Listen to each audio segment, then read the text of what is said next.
I get asked this question more than anything, so it is about time that I make a video covering this. Should I be building my AI agents with n8n or Python? Or more generally, should I build my agents with no-code tools or in code? If I had a dime for every time someone asked me this, Elon Musk would wish he had my net worth. And so my goal in this video for you, just very broadly, is to make it easy for you to make a decision, use case by use case. Should I stick to n8n as the easy way to build AI agents, or move to code, get over that learning curve, and probably learn how to leverage AI coding assistance as well? And all of the pros and cons that I have here in this beautiful diagram that'll guide our video today, I honestly don't think that any of them are hot takes. But of course, there are always nuances that you might think of as we go over this, and so definitely let me know in the comments if you agree with everything that I'm saying here, or if you think that there's something that I've missed. And before I go and say anything positive or negative about either, I just want to be super clear that I have a deep level of respect for building AI agents, both with n8n and Python and all the AI agent frameworks that we have there. In fact, at the end of the video, there is something else that I want you to consider. We don't necessarily have to pick one over the other. More on that later. But right now, I want to explain my general recommendation and then get into the pros and cons to really help you think for yourself how what I'm saying applies to your use case. And so at a high level, I recommend using n8n to build your AI agents for any kind of integration-heavy internal tools, proof of concepts, and team collaboration across skill levels. So n8n is a very integration-heavy platform. You can connect to hundreds of different services so easily. And so any kind of internal automations you have for your team, n8n is great for that. And then proof of concepts, simply because you can build so quickly with n8n. And then across different skill levels, because there is a lot less of a learning curve building your agents and automations in n8n versus in Python. Now, when you really want to get to production scale applications, or anything where speed, control, and flexibility, like how much can you really design the solution around exactly what you want, that is when I recommend going with Python. I know a lot of people that start with n8n because it's easier, and then they move to Python when they really want to take their ideas far. Not saying that you can't do the same with n8n, but that's just generally what I see. And I do use both as a part of my workflow still, because I'll use n8n to prototype so I can ideate quickly, and then move to Python when I really want to scale things and have a lot of the flexibility that I'll be talking about throughout this video. And so with that, I want to move on to the pros and cons here. I love my pros and cons lists, and I made it look all nice and pretty for you as well. And so I want to start with n8n, talk about the good and the bad there, and then how that relates to Python. And by the way, when I say n8n versus Python, I mean more generally no code versus code. These are just the two tools that I use extensively myself and what I cover on my YouTube channel.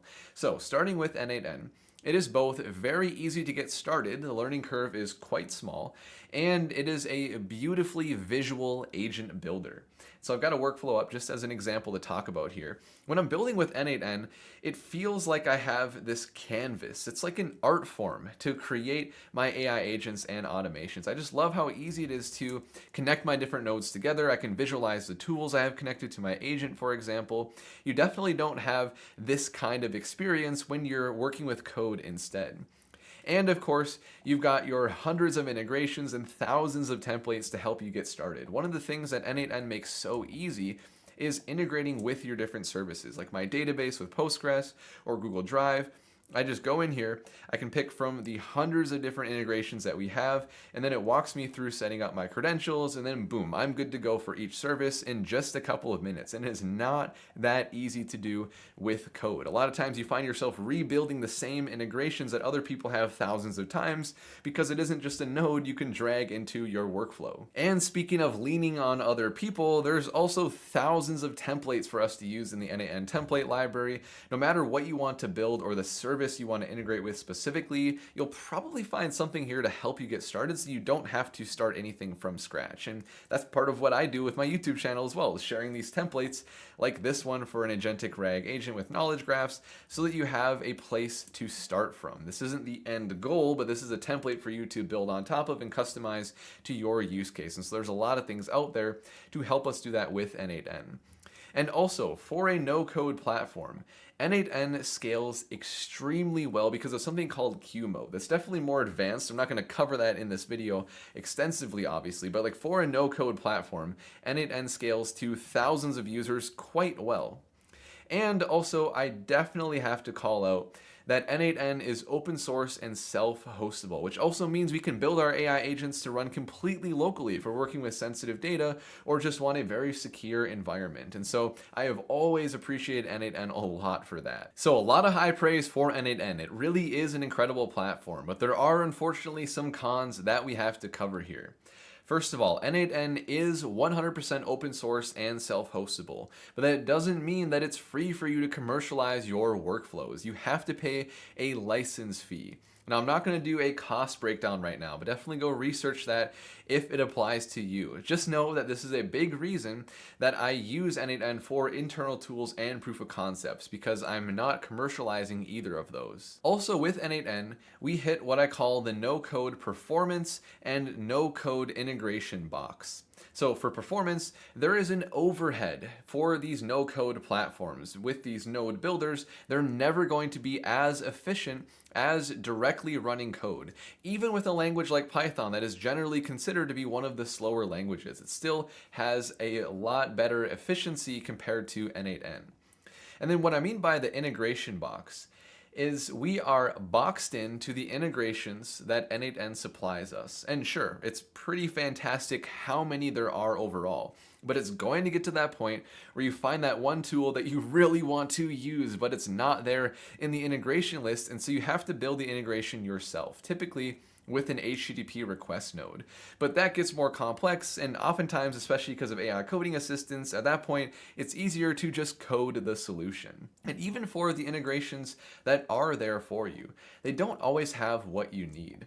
One good example is Google Drive. We're able to watch for files that are created or updated in a Google Drive folder, but not for files that are deleted. And for something like a RAG pipeline where we need to keep our knowledge base in sync with Google Drive, that's actually pretty important. And so this is a good example where I had to build this workflow with a direct integration using the HTTP node to the Google Drive API to watch for files that are deleted. And I have to do so periodically. It's not an ideal solution, but that's what I was forced to do with n8n.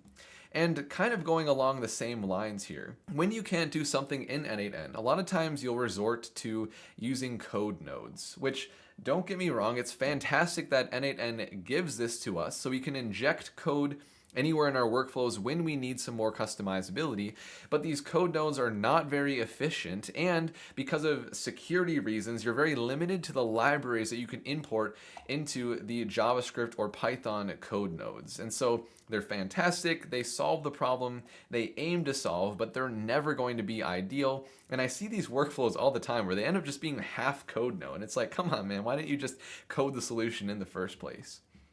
Also, n8n workflows are difficult to version control. One of the beautiful things that we have with code is we can track the changes in our files over time and even revert things when things go wrong, and that's all thanks to Git.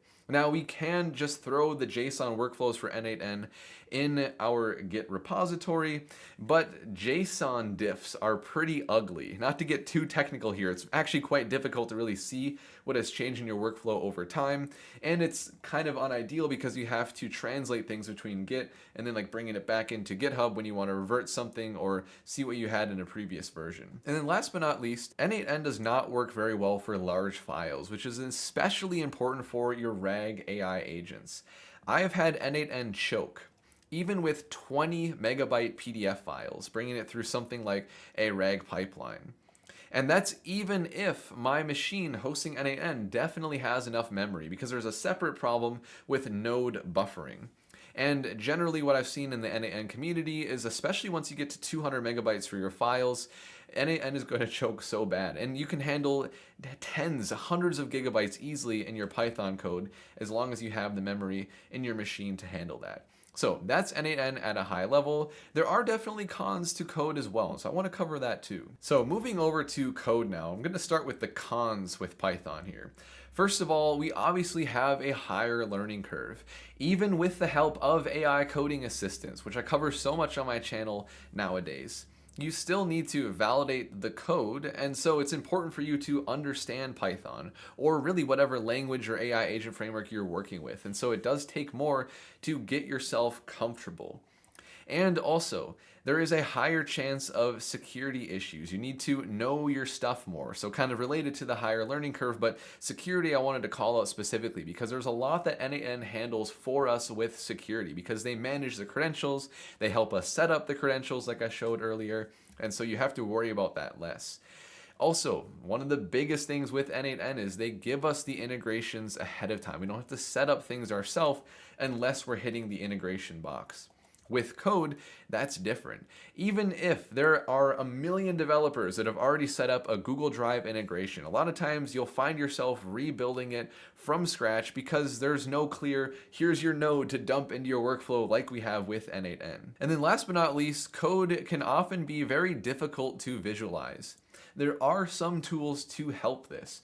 For example, when I'm building my AI agents with LangGraph, I have the LangGraph Studio. So I can see for my multi-agent workflows, for example, here are the different agents that I have. Here's my guardrail, here's my fallback, and I can see what my workflow looks like even as I execute it. And you have tools like LangFuse for tracing, so you can get a lot of visibility and sort of a visualization into what is going on. But it's never going to be as much of that canvas like we have with n8n. So definitely there is the advantage to no-code tools there. But now we get into the pros of code. And this is where I think you'll really start to see why people will start with n8n, but then move to Python for a lot of things, as much as both are fantastic.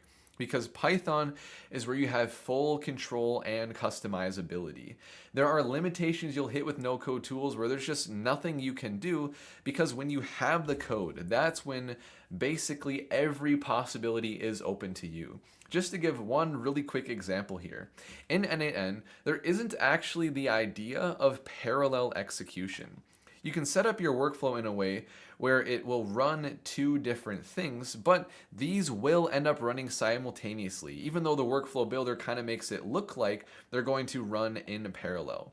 But in code, you can truly run things in parallel. For example, one of the AI agents that I build in the AI Agent Mastery course in Dynamous is this research agent that runs multiple research agents in parallel. So for example, I can say I want to build an AI pet startup, and so this AI agent helps me with competitor research, it helps me analyze SEO and marketing. Take a look at this, and it kicks off all of these specialized research agents at exactly the same time to help me with my request.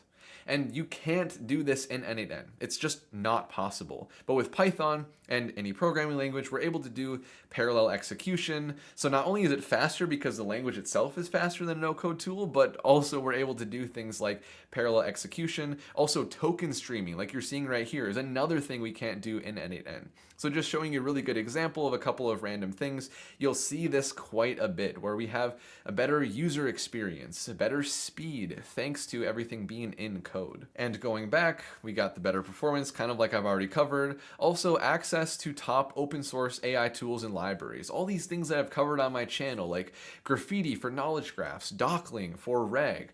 We have Crawl for AI for crawling websites. You can integrate these things with n8n, and I've shown some of that with like Crawl for AI and Graffiti, for example, but it's a lot more difficult. It's not as simple as installing a Python package, setting up your environment variable, and then boom, you're good to go.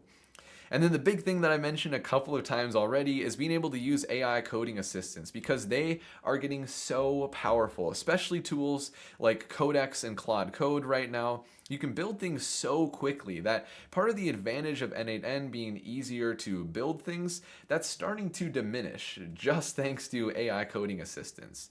Also, code is always going to scale better.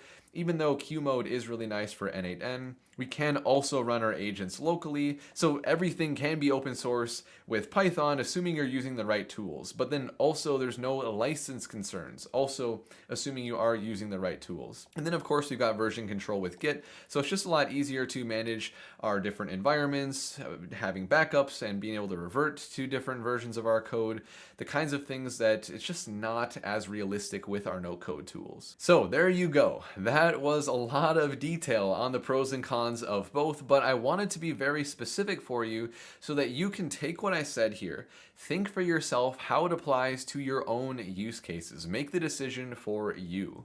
And the last thing that I'll leave you with to consider is the hybrid approach. You don't have to just pick n8n or just pick Python. You can, for example, use n8n for the orchestration, all of the entry points and integrations for your applications, but then offload the heavy processing like your agents, chunking for RAG, the dataset handling for those larger files. You can give that all to external Python microservices and even deploy both of the things together, Python and n8n, on the same instance in the cloud. And I've even shown that on my channel before, like with my Graffiti MCP server video, for example. Because then you can take advantage of the pros and cons of both platforms, using them together, relying on their strengths. So I hope this video has been very helpful for you to help you make that all-important decision that will apply no matter what you are building. And of course, let me know in the comments if you agree with what I'm covering here, or if you think there are some nuances that I should be covering or anything that I've missed. And with that, if you appreciated this video and you're looking forward to more things on AI agents, I would really appreciate a like and a subscribe. And with that, I will see you in the next video.